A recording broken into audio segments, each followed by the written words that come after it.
Hello students, चलिए अपने gravity के न्यूमेरिकल करते हैं। आज हमारे जो न्यूमेरिकल हैं वो वेट और मास से रिलेटेड हैं कि किस तरह से मास और वेट के हमारी जो वैल्यूज होती हैं वो हमारी फाइनल वैल्यूज को चेंज कर देती है। तो देखते हैं हमारा पहला क्वेश्चन क्या है।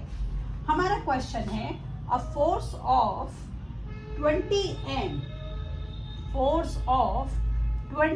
N acts on a body whose weight है 9.8 Newton. What is the mass of the body? आपको मास निकालना है। And how much is the acceleration? हमें एक्सेलरेशन निकालना है, जबकि ग्रेविटी हमें दी गई है 9.8 मीटर पर सेकेंड स्क्वायर। ठीक है, हमें इस क्वेश्चन में दो चीजें निकालनी है, मास और एक्सेलरेशन। तो सबसे पहले जो जो चीजें हमें निकालनी है, हमें उन चीजों के फॉर्मूले पता होने चाहिए। तो देखिए, मास हमारा निकालना है, तो हमारा फॉर्मूला मास दिख नहीं रहा, नहीं दिख रहा है। मास का मेरा फॉर्मूला क्या होगा? मास का मेरा फॉर्मूला होगा वेट डिवाइडेड बाय जी पहला, और एक्सेलरेशन फोर्स होती है मास इनटू एक्सेलरेशन। तो एक्सेलरेशन क्या हुआ हमारा? Mass divided by force divided by mass.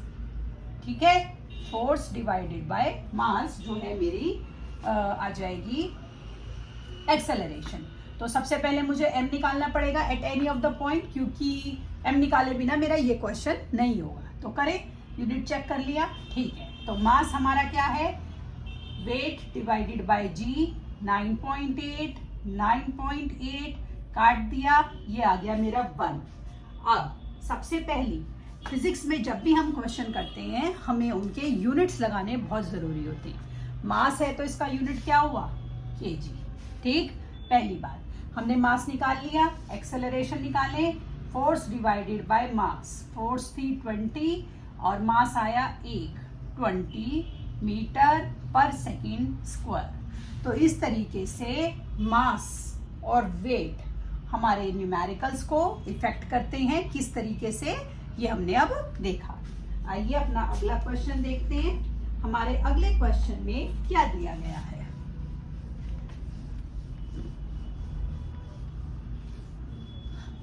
तो अगले क्वेश्चन में दिया गया है a stone resting on the ground.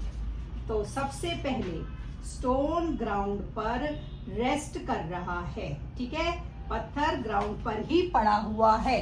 A stone resting on ground, जमीन पर है, with has a gravitational force of 20 N acting on it. और उस फोर्स में, उस स्टोन में 20 न्यूटन की फोर्स है। What is the weight of the stone and what is its mass? हमें वेट निकालना है, हमें मास निकालना है। उसने क्वेश्चन में उन्होंने हमें ग्रेविटी दिया है जो कि है 10 मीटर पर सेकेंड स्क्वायर। देखिए, सबसे पहली बात तो ये है कि स्टोन जमीन पर पड़ा हुआ है, no external forces applying on it. बस उसका जो खुद का मास है, वो खुद के मास की फोर्स वो फर्श पर या जमीन पर या ग्राउंड पर जहां पर भी है वो लगा रहा है। तो सबसे पहली बात तो हमें ये क्लियर हो गई। अब हमें निकालना है मास और वेट। तो सबसे पहले हम मास निकाल लेते हैं, क्योंकि फोर्स है हमारा m इंटू ए। अच्छा, तो हम मास निकालते हैं F अपॉन जी करके। मास हो गया मेरा F डिवाइडेड बाय जी, क्योंकि g है तो हम उसको एक्सेलरेशन से रिप्लेस कर देते हैं। तो फोर्स लगा दिया हमारा 20, g था मेरा 10, तो मेरा मास आ गया 2 kg। ठीक है, मास आ गया मेरा 2 kg। अब मुझे निकालना है वेट। वेट क्या होता है? m इंटू जी। m कितना आया? 2, g कितना आया? 10, तो कितना होगा? 20 न्यूटन। अब मेरी बात ध्यान से सुनिएगा, आप गौर से देखिए कि ये जितना फोर्स था उतना ही इसका वेट आया। ठीक है, मतलब बच्चों को क्या लगता है कि मैम किसी क्वेश्चन में तो वही आंसर होता है जो वैल्यू गिवन होती है, किसी क्वेश्चन में कुछ और आंसर निकाल देते हैं। ऐसे थोड़ा ही होता है। तो सुनिए अंतर क्या होता है। कई बार ग्रेविटी की जो वैल्यू होती है वो 9.8 होती है क्वेश्चन में, और कई बार उसको जब हमें गिवन वैल्यू गिवन होती है उसको राउंड करके 10 दे दिया जाता है। तो जो माइनर सा अंतर आता है, बहुत माइनर सा, वो 9.8 से आता है कि अगर मैं इसको यहाँ 9.8 ले लेती ना तो बहुत हल्का सा माइनर सा अंतर आ जाता वैल्यू में। ठीक है, क्वेश्चन में हमें ऑलरेडी वो उन्होंने 10 दी गई थी तो हमने 10 लगा लिया। पहली बात तो ये। दूसरी बात, जो स्टोन था वो फर्श पर पड़ा हुआ था, तो no external force is applying over it. जितनी उसकी फोर्स थी, जितना उसका वेट था, उतना ही वो लगा रहा था ना फर्श पर, उतनी स्ट्रेंथ वो लगा रहा था, उतना ही वेट फर्श को उसका महसूस हो रहा होगा। तो फोर्स कितनी लगा रहा था? 20N। तो वेट कितना लगाएगा? 20N।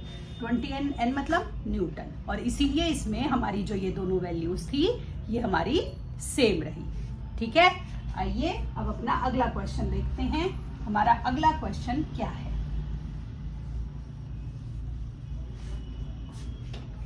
अगले क्वेश्चन में आपसे दिया गया है an object has a mass of 20 kg on earth. Mass on earth जो है वो 20 kg है।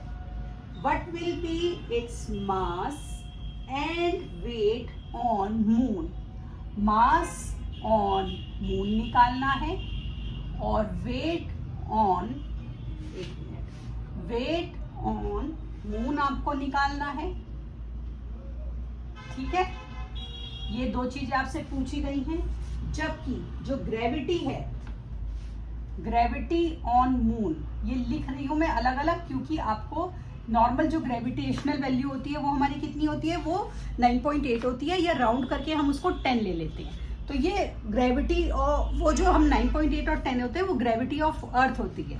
ये ग्रेविटी ऑन मून है। ग्रेविटी, मून की ग्रेविटी बिल्कुल अलग होती है, इसीलिए ये मैं अलग लिख रही हूँ, ग्रेविटी ऑन मून करके 1.6 मीटर पर सेकेंड स्क्वायर। ठीक है, हमें ये दोनों चीजें निकालनी है और हमारा ये क्वेश्चन हमें करना है। ठीक है, अब हमसे पूछा गया है मास ऑन मून क्या रहेगा।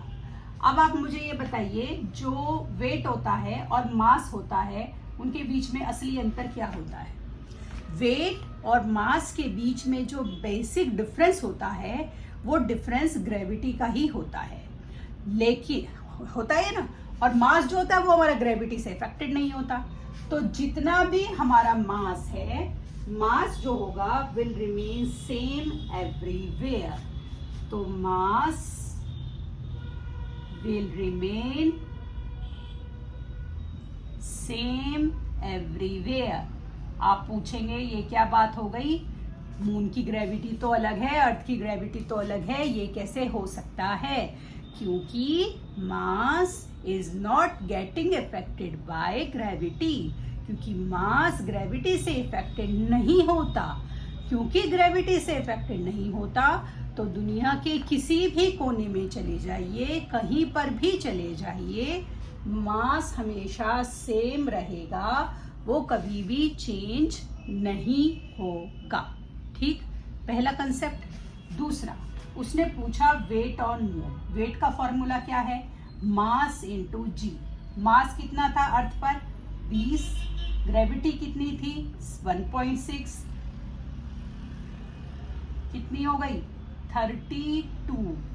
अब बताइए 32 के पीछे मैं यूनिट क्या लगाऊं वेट की? क्या हो गई? न्यूटन। 32 न्यूटन जो है उस ऑब्जेक्ट का वेट होगा मून पर। तो क्या होगा? Weight on moon.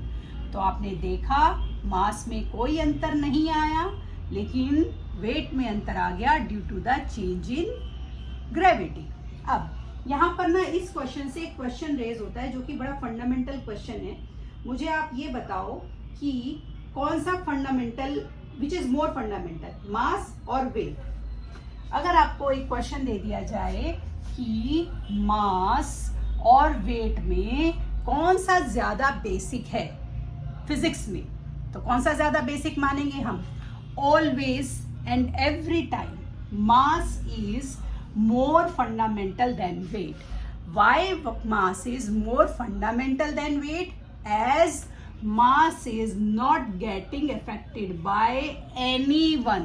उसको किसी से कोई फर्क नहीं पड़ता, ग्रेविटी से उसको कोई इफेक्ट नहीं पड़ता, इसीलिए वो हमेशा फिक्स रहता है। क्योंकि वो हमेशा फिक्स रहता है इसीलिए वो मोर फंडामेंटल है, क्योंकि वो बार बार ग्रेविटी की वजह से अपनी आदत को, अपने स्वभाव को नहीं बदलता।